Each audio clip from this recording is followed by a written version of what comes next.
এন্তেকালের আগে বিশ্বনবী প্রচন্ড অসুস্থ হলেন। মা আয়েশারে ডেকে বললেন, আয়েশা মনে হয় আমি বাঁচবো না, প্রচন্ড অসুস্থ। উনি ছাড়া মসজিদে নববীতে কেউ ইমামতি করার সাহস পায় না। বিশ্বনবী বললেন, আবু বকর তুমি যাও। আবু বকরও যায় না। বিশ্বনবী বললেন পানি আনো।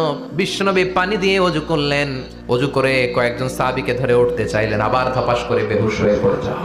বিশ্বনবী উঠতে পারে না। আবার বললেন ঠান্ডা পানি আনো। পানির ভেতরে বিশ্বনবী 2 হাত ঢুকিয়ে দিয়ে ঠান্ডা ভিজা হাত দিয়ে চেহারার মধ্যে মাসে করলেন আর বললেন, হায় রে মৃত্যুর কি যন্ত্রণা। কান্নার রোল পড়ে গেল চারদিকে।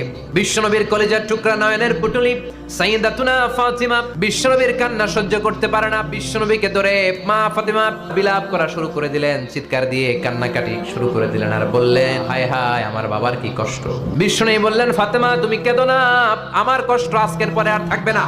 কি যেন কানে কানে বললেন, ফাতেমারও কেঁদে দিল। আবার কানে কানে কি যেন বললেন, ফাতেমা হেসে দিল। বিশ্বনবী শোয়া থেকে উঠতে পারে না। এক সাহাবীকে দেখলেন